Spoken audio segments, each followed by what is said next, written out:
اس لیے کہ جس کو جو ملا ہے انہی سے ملا ہے. خلق کے حاکم ہو تم, رزق کے قاسم ہو تم سے ملا جو ملا تم پہ کروڑوں درود. آسماں خان, زمین خان, زمانہ مہمان, صاحب خانہ لقب کس کا ہے؟ تیرا تیرا. اور میں تو مالک ہی کہوں گا کہ وہ مالک کے حبیب یعنی محبوب محب میں نہیں میرا تیرا. اور کون دیتا ہے؟ دینے کو منہ چاہیے, دینے والا ہے سچا ہمارا نبی. ہمارے نبی سے بڑھ کر کوئی مالدار نہیں, کوئی مالدار نہیں. ٹھیک, اتنی بات سمجھ آ گئی. ورنہ اور بھی دلیل پیش کرتا تو نمبر 1 دیندار بنو, نمبر 2 مالدار بنو. نوجوانوں خاص طور پہ جو بوڑھے ہو گئے ان کو چیلنجز کا مقابلہ نہیں کرنا, چیلنجز کا مقابلہ ہمیں کرنا ہے. نوجوانوں جلدی اٹھو, جلدی سو, خوب محنت کرو, مالدار بنو, خوب مالدار بنو.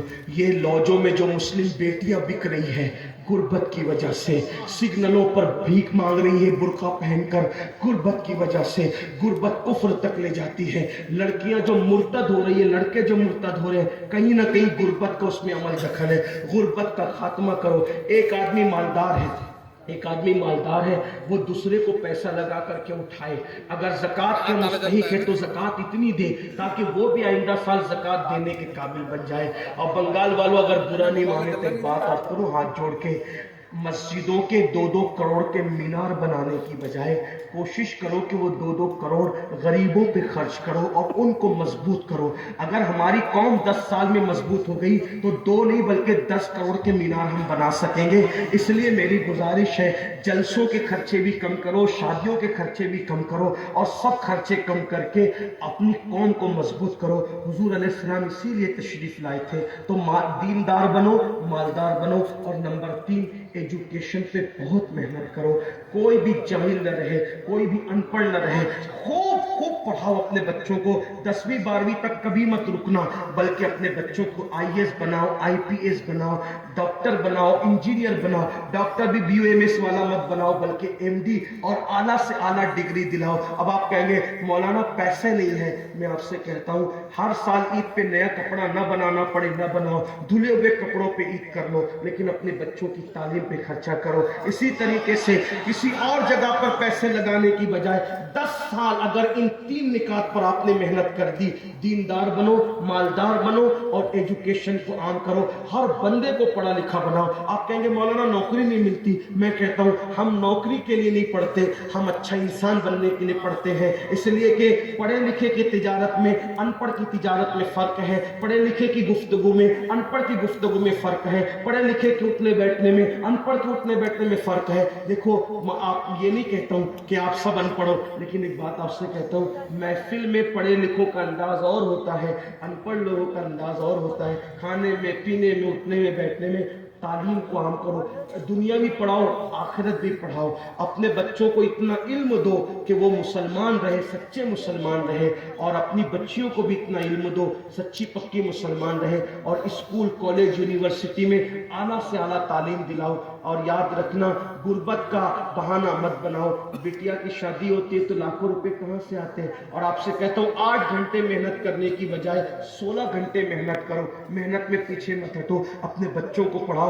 صرف 10-12 سال ہندوستان کے تمام مسلمان محنت کر کے اپنے بچوں پہ محنت کر لیں, کوشش کر لیں, کاوش کر لیں, تو دیکھنا نقشہ بدل جائے گا. یہ بھی آپ سے کہتا ہوں, ایک بات کہتا ہوں, منع نہیں کر رہا ہوں, اگر مجھ سے غلطی ہو تو میرے علماء اصلاح کریں گے. آپ میری ذات کو دیکھ کے قبول نہیں کرنا. باپ کے چہلم پر 40 دیگ پکانے کی بجائے 1 دیگ پکاؤ. ان 40 دیگوں کا خرچہ بچا کر کسی بچے کی تعلیم پر اپنے باپ کے ایصال ثواب کے لیے خرچہ کر دو. پیر صاحب کے مزار پر 1 لاکھ کی چادر لا کے ڈالنے کی بجائے 100 روپے کی چادر ڈال دو. باقی کے پیسے بچا کر غریبوں کی تعلیم پہ خرچہ کر دو. پیر صاحب کے ایصال ثواب کے لیے وہ اس 1 لاکھ کی چادر سے جتنا خوش ہوں گے وہ 100 روپے کی چادر سے بھی اس سے زیادہ خوش ہوں گے, کیونکہ آپ نے کسی کو اٹھا دیا, کسی کو آپ نے ترقی پہ لے گئے. ایک بات کہتا ہوں, میرا پیر جنتی ہے تو میرے پیر کو میری 1 لاکھ کی چادر سے کیا غرض. اس کو تو جنت میں اس سے بہتر لباس مل چکا, اس کو تو 1 لاکھ کا اس سے بہتر لباس مل چکا ہے. تو یہ باتیں تلخ لگے معاف کرنا، لیکن آپ سے ایک بات کہتا ہوں، رسومات سے نکلو، حقیقتوں کی طرف آؤ. رسومات سے نکلو، سچائیوں کی طرف آؤ. ایک دوسرے کو گرانے کی کوشش مت کرو، ایک دوسرے کو اٹھانے کی کوشش کرو.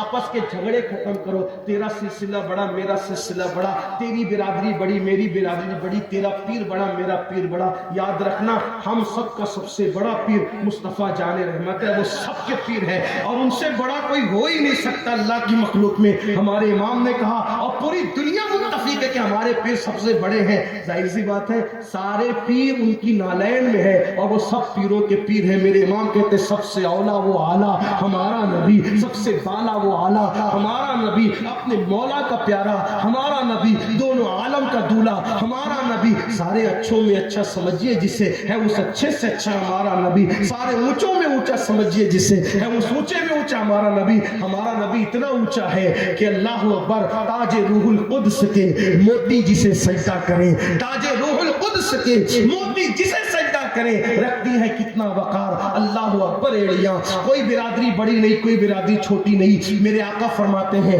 کلکم من آدم و آدم من تراب، تم سب آدم کی اولاد ہو، اور اللہ نے آدم کو مٹی سے پیدا کیا. جب تم سب کی امی ایک ہے، ابا ایک ہے، تو چھوٹا بڑا کوئی کہاں سے ہو گیا؟ اس لیے برادری کے نام پہ نہ لڑو، کسی نام پہ نہ لڑو. سب لوگ رسول اللہ کی ذات پہ متحد رہ جاؤ، صحابہ اور اہل بیت کے عقیدے پہ متحد ہو جاؤ. اور ہاں، جو نبی کے گستاخ ہے، بے ادب ہے، ان کے لیے تو اپنا موقف قلبی یہی اور آج بھی یہی، اور انشاءاللہ قیامت تک یہی کہ دشمن احمد پہ شدت کیجئے، ملحدوں کی کیا مرمت کیجئے، غیظ میں جل جائیں بے دلوں کے دل، یا رسول اللہ کی کثرت کیجئے. شرک ٹھہرے جس میں تعظیم حبیب، اس برے مذہب پہ لعنت کیجئے چرچا انہی کا صبح و شام، جانے کافر پر قیامت کیجئے. وما علینا الا البلاغ. السلام علیکم.